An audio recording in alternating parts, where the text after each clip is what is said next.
1 जनवरी से जो है वो इसकी जो लर्नर की फ़ीस है वो काफ़ी ज़्यादा हो रही है, जिस वजह से काफ़ी रश है अभी हमारे लाइसेंसिंग सेंटर्स में।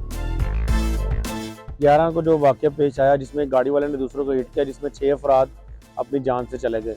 एक बड़ा दर्दनाक वाक़या था। उसके बाद ट्रैफ़िक पुलिस ने जो है ना अपना क्रैकडाउन स्टार्ट किया कम उम्र और बगैर ड्राइविंग लाइसेंस लोगों के खिलाफ। उसके बाद हमारे लाइसेंसिंग सेंटर पर बहुत ज़्यादा रश जो है लोगों का शुरू हो गया, जिसमें लोग जो है लर्नर बना रहे थे, अपने लाइसेंस रिन्यू करवा रहे थे।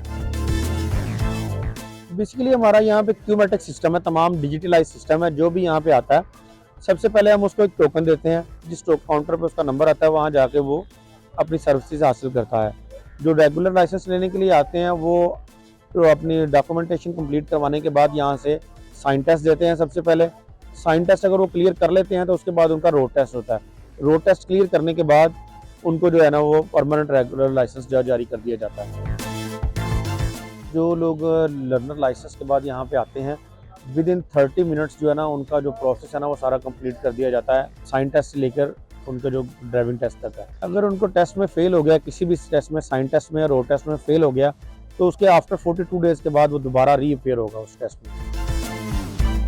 ये सेंटर हमारा 24 घंटे चलता है और 24 घंटे यहाँ पे तमाम फैसिलिटीज़ जो है ना वो प्रोवाइड की जाती है। हम इस खिदमत सेंटर में 14 सर्विसेज जो है ना प्रोवाइड कर रहे हैं, जिसमें ड्राइविंग लाइसेंस से मुतल्लिक़ तमाम सर्विसेज हैं, पंजाब पुलिस की तमाम सर्विसेज जिसमें कैरेक्टर सर्टिफिकेट है, पुलिस वेरिफिकेशन है, टेनेंट रजिस्ट्रेशन है, उसके बाद FIR की कॉपी है, लॉस रिपोर्ट है।